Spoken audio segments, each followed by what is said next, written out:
হে everyone, কেমন আছো তোমরা সবাই? আশা করি ভালো আছো। তো সকাল সকাল একটা পার্সেল চলে এসেছে, একদম সকাল না, এখন প্রায় 11টা বাজে, 11টা একটু বেশি। তো এখন দেখো পার্সেলটা আমি ওপেন করছি। তোমরা হয়তো একটু হলেও বুঝতে পারছো যে এর মধ্যে কী আছে। এর মধ্যে আছে একটা শাড়ি। তো আমি এই শাড়ির ভিডিওটা শর্টসে তোমাদের সঙ্গে শেয়ার করেছিলাম। তার এই শাড়িটা আমি কেন কিনেছি সেটাও তোমাদের সঙ্গে শেয়ার করব। আর হ্যাঁ, শাড়িটা কিন্তু আমি ফ্লিপকার্ট থেকে কিনেছি, আর তার সঙ্গে সুন্দর একটা ব্লাউজ পিস দিয়েছে। আর ব্লাউজ পিসটা তো আমি এখন কাটাবো না, পরে কাটাবো। তো তার আগে চলো দেখে নিই আমার শাড়িটা আমি কত সুন্দর করে আর্ট করছি। ভেবেছিলাম অনেক রকম অন্যরকম ডিজাইন করব, তো সময় ছিল না অত, আর তাড়াহুড়ো করে হচ্ছিলও না। আর যেহেতু একটা জায়গায় যাব বলে শাড়িটা কেনা, আর কোথায় যাব তোমরা থাম্বনেল দেখে বুঝতেই পেরেছো। তো চলো ভিডিওটা দেখতে থাকো। আজকে অনেক দিন পর একটা নতুন ব্লগ ভিডিও নিয়ে চলে এলাম, একদম সম্পূর্ণ নতুন ভিডিও। আর প্রায় 1-1.5 মাস আগে মনে হয় আমি একটা ব্লগ করেছিলাম, আবার আজকে একটা ব্লগ করছি। ব্লগ ভিডিও এখন তেমন করাই হয় না, তো আজকে ভিডিওটা কিন্তু তোমরা লাস্ট পর্যন্ত দেখো। আজকে যাচ্ছি হচ্ছে বড় মার কাছে পুজো দিতে, সেটা তো তোমরা থাম্বনেল দেখে বুঝতেই পেরেছো। তো এখন আমি আর কি স্নান টান করা আমার কমপ্লিট হয়ে গেছে, পুজোও দেওয়া হয়ে গেছে। তো এখন রেডি হব, রেডি হয়ে তারপরে আমরা বেরোবো। তো চলো আজকে ভিডিওটা কিন্তু স্টার্ট করা যাক। আর একটা কথা, আমরা কিন্তু আমি বিশেষ করে, আমি আমার মা, আমাদের বাড়ির সবাই আর কি, আমরা এই প্রথমবার বড় মাকে পুজো দিতে যাচ্ছি। এখন কেমন কি এক্সপিরিয়েন্স হয় সবটা তোমাদের সঙ্গে শেয়ার করব।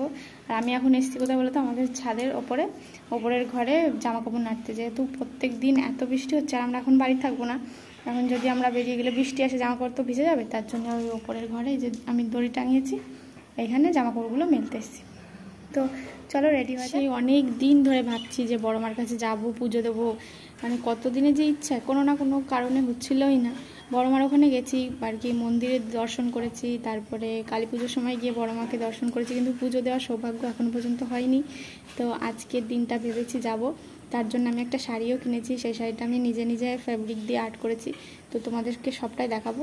তো এখন জানি না কি হবে, যাই। আমাদের বাড়ি থেকে অনেকটাই দূর, নৈহাটি তো আমাদের আর কি, আমাদের আরংঘাটা স্টেশন থেকে নৈহাটি আমরা যাব। তো একেবারে যে খুব কাছে তেমন তাও না, এত দূর আমি কোনোদিন শাড়ি পরে যাইও নি, তো এবার ফার্স্ট টাইম যাব। দেখা যাক, খুব ইচ্ছে ছিল যে শাড়ি পরেই যাওয়ার পুজো দিতে। মা বলছিল তুই কি পারবি, বলছি চলো দেখি পারি কি না। তো চলো দেখা যাক কি হয়। তো এই হচ্ছে সেই শাড়ি যেটা আমি ডিজাইন করেছি ফেব্রিক দিয়ে। কেমন লাগছে অবশ্যই তোমরা কমেন্টে জানিও।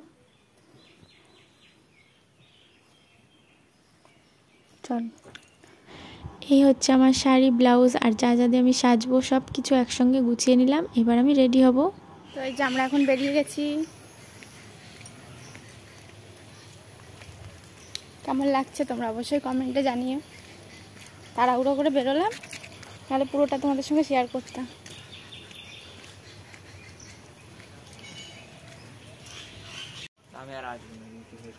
ওই যে আমার ভাই, মা, বৃষ্টি কাদায়।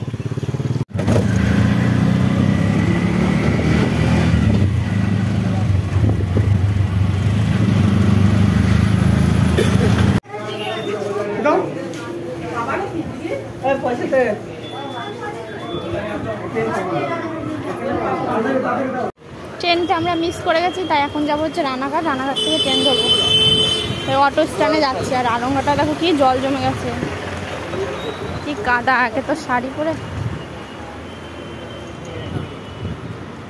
আরংঘাটা থেকে আমরা চলে এসেছিলাম হচ্ছে রানাঘাট। রানাঘাট থেকে যে ট্রেনে করে এখন যাচ্ছি নৈহাটি। আর যেহেতু অটোতে এসেছিলাম, আর গ্যাসের অটো তো ওই গন্ধটা ভালো লাগে না, আমারও ভালো লাগে না। আর ভাইয়ের প্রচণ্ড বমি পাচ্ছিলো। তারপর রানাঘাট স্টেশন থেকে চোখে মুখে জল দিয়ে তারপরে এই যে ট্রেনে উঠেছি আমরা। আর দেখো মায়ের কোলের উপর মাথা দিয়ে শুয়েছিল, মায়ের ঘাড়ে মাথা দিয়ে শুয়েছিল ভাই। তারপরে এই যে নৈহাটি স্টেশনে বসে রয়েছে। আমি বললাম একটু হাত পা মেলে বস, ভালো লাগবে। তারপর একটু চা এনে দিলাম, তাও চাটা খেলো না, বললো কি ভালো লাগছে না।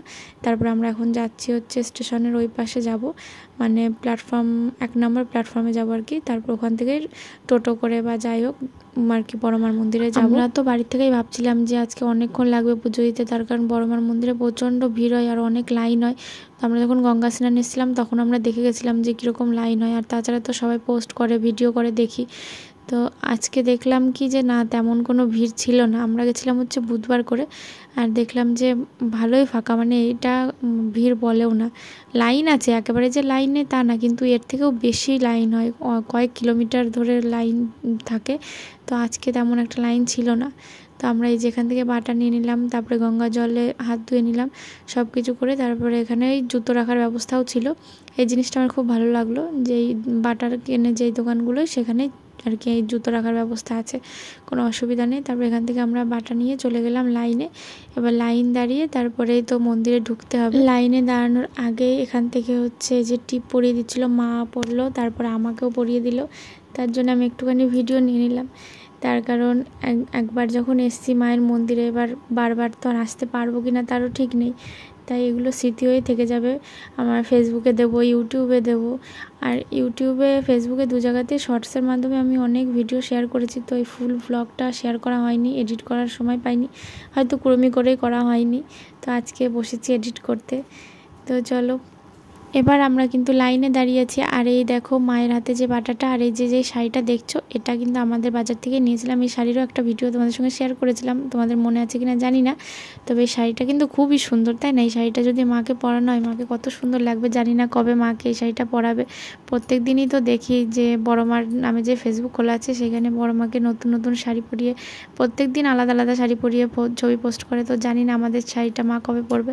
এবার আর লাইন যেহেতু বেশি ছিল না, মানে বেশি একটা ভিড় ছিল না, তার জন্য তাড়াতাড়ি হয়ে যাচ্ছিলো। আর পুজো কিন্তু খুব যে অনেক টাইম লাগছিল তেমন না, আর কি সবার নাম গোত্র ধরেই পুজো করছিল, তা তাড়াতাড়ি হয়ে যাচ্ছিলো। আর এইখানে দেখো কত চেলি বাঁধা রয়েছে সবার মনস্কামনা পূরণের জন্যে। তো আমরাও পুজো টুজো দিয়ে বেঁধেছিলাম, তো সেটা পরে আসছে। তো এখনও আমরা কিন্তু মন্দিরের ভেতরে ঢুকতে পারিনি, এখনও বাইরেই আছি। আর সেই দিন প্রচণ্ড রোদ্দুর ছিল। আমরা যখন বাড়ির থেকে বেরোই তখন তো আমাদের এখানে প্রচণ্ড বৃষ্টি হচ্ছিলো, কিন্তু নৈহাটি গিয়ে দেখি এখানে বৃষ্টি হয়নি সকাল থেকে, একদম সুন্দর পরিষ্কার আকাশ। আর ওই জন্য কষ্টও অত হয়নি, কারণ বৃষ্টির মধ্যে লাইনে দাঁড়াতে খুবই সমস্যা, তাই না? ভিজে টিজে যেতে হতো। রোদ্দুরটা তাও ছাতা টাতা মাথায় দিয়ে অসুবিধা হয়নি, আর বৃষ্টি হলে তো লাইন দাঁড়ানোই মুশকিল। তো এখন দেখো অনেকক্ষণ আমরা ওয়েট করে করে ফাইনালি চলে এলাম মায়ের মন্দিরে। এসে একটা আলাদাই অনুভূতি, এটা সত্যি যারা গেছে মায়ের মন্দিরে তারাই বুঝবে, কাউকে বলেও বোঝানো যায় না। আর এত মায়ের ভিডিও দেখেছি, ছবি দেখেছি, কিন্তু সেই সবের থেকে বেশি একদম সামনাসামনি দেখে একদম আলাদাই অনুভূতি। সেটা যে কিভাবে বলবো, ভাষায় প্রকাশ করা যাবে না সত্যি। মানে তুমি যতক্ষণ দেখবা তোমার কোনো কষ্টই হবে না, মনে হবে যে শুধু মায়ের মুখটাই দেখেছে। আমার মা তো গিয়ে কান্নাই করে দিয়েছিল, মানে খুবই কান্না করেছে মা। আর মা অনেক দিন ধরে বলছিল যে বড় মার কাছে যাবো পুজো দিতে, বড় মার কাছে যাবো। তোমরা দেখতে পাচ্ছ আমার মা কান্না করছিল, তার জন্য আর আমি মার দিকে ভিডিও করিনি। তো এখন আমরা এই যে দাঁড়িয়ে আছি, তারপরে পুজোটা দেব। আর এখানে না এত ভিড়ের মধ্যেও কি সুন্দর প্রত্যেকের নাম গোত্র ধরে ধরে পুজো দিচ্ছিল। তো পুজো দেওয়ার পরে আমরা চলে এসেছি, এখানে হচ্ছে আলতা সিঁদুর দেবো, আলতা সিঁদুর ধূপকাঠি সব কিছু। তো আর একটা জিনিস কি বলো তো, পুজো দেওয়ার জন্য যে বাটা নিয়ে গেছিলাম আর কি, ওখান থেকে শুধু ফুলের মালা আর হচ্ছে যে শাড়িটা দিয়েছিলাম ঠাকুরের জন্য সেটাই রেখেছে, আর সব কিছুই ঝুড়িতেই দিয়ে দিয়েছিল। তো আমরা ওখান থেকে সব কিছু রেখে আসলাম ঠাকুরের কাছে, প্রসাদটাই শুধু নিয়ে আসলাম। আর চেলিগুলো নিয়ে এসেছিলাম, একটা আর কি এখানে বেঁধেছি, ভাই বাঁধলো এই যে। আর একটা আমি নিয়ে এসেছি হচ্ছে আমার গাড়িতে বাঁধবো বলে, যে বড় মার কাছে পুজো দিয়ে আমি একটা ছেলে আমার গাড়িতে বাঁধবো, সেটা আমার খুব ইচ্ছে ছিল। তা ভাই বাঁধার পরে আমি আবার একটুখানি ভালো করে গিট দিয়ে আমি একটু নমস্কার করে নিলাম। আর বড় মার কাছে এসেছি, এটা যেন মানে আমার জীবনটা যেন ধন্য হয়ে গেছে। বাড়ি এসে আমি সবসময় মাকে বলছি যে ছবিতে যতই দেখি, কিন্তু সামনাসামনি একটা আলাদাই অন্যরকমই অনুভূতি, এটা কাউকে ভাষায় প্রকাশ করা যাবে না। আর এখন আমরা হচ্ছে চলে এসেছি আমাদের জুতোটা নিতে, আর কি বাটার দোকানে তো আমরা জুতো রেখেছিলাম। তো এখান থেকে জুতো পরে তারপর আমাদের যে প্রসাদটা ছিল খুব সুন্দর করে ওনারা প্যাকেট করে দিল। তারপর ওনারাও একটা প্যারা খেতে দিল আমাদের, শুনলো যে আমরা অনেক দূর থেকে এসেছি। তারপরে আর কি কী খাবো খুঁজছিলাম। তারপরে এই যে কাকিমাটা, ওনাদের যে হোটেল আছে একটা, উনি রাস্তায় দাঁড়িয়ে সবাইকে ডাকছিল যে নিরামিষ খাবার পাওয়া যায়, পুজো দেবে যারা তারা তো সবাই খুঁজেই বেড়াবে। তারপরে উনি নিয়ে আসলো ওনাদের এই হোটেলে। তারপরে এখানে আমরা খেলাম, আমি আর মা খেয়েছিলাম হচ্ছে কচুরি ঘুগনি, আর ভাই খেয়েছিল হচ্ছে নানপুরি আর ঘুগনি। তো খুব সুন্দর পরিষ্কার ছিল হোটেলটা, আর রান্নাটাও খুবই সুন্দর হয়েছিল। আর অনেকক্ষণ উপোস থাকার পরে একটু ভালো খাবার খেলে মনটাও ভালো লাগে। আর সত্যি প্রত্যেকটা খাবারই খুব টেস্ট হয়েছিল। আমি ভাইয়ের নানপুরিটাও একটু টেস্ট করেছিলাম, খুব ভালো লেগেছিলো। তো তারপরে খাওয়া দাওয়ার পরে আমরা যে স্টেশনে এসে আর কি তার আগে কিনেছিলাম একটা আইসক্রিম, অরুণ আইসক্রিম কিনেছিলাম। নৈহাটি আসলে আমরা খাই অরুণ আইসক্রিম, খুব ভালো লাগে আমাদের। তারপর আমরা ট্রেনে উঠে পড়েছি। এখন কিন্তু ট্রেনটা ছেড়েও দিয়েছে। আর ভাইয়ের যেহেতু শরীর খারাপ লাগছিল, ভাই বলছে আমি এতক্ষণ ট্রেনে থাকতে পারবো না, তার জন্য আমরা নেমে পড়েছিলাম হচ্ছে রানাঘাট স্টেশনে। আর রানাঘাট থেকে মা আমাকে সুন্দর একটা ড্রেস কিনে দিয়েছিলো, ভাই একটা সুন্দর গেঞ্জি কিনে দিয়েছিল। তো তারপরে আমরা টোটোয় করে চলে এসেছিলাম হচ্ছে আড়ংঘাটার থেকে আবার টোটোয় করে বাড়ি। তো আজকের এই বড় মার পুজো দেওয়ার ব্লগটা তোমাদের কেমন লাগলো, আর তোমরা কারা কারা নৈহাটি এসছো বড় মাকে পুজো দিতে অবশ্যই কমেন্টে জানিও। আর একটা কথা, যারা এখনও পর্যন্ত বড় মাকে পুজো দিতে আসোনি, অবশ্যই একবার হলেও নৈহাটিতে এসো, দেখবা খুব ভালো লাগবে। তো টাটা, সবাই ভালো থেকো, সুস্থ থেকো।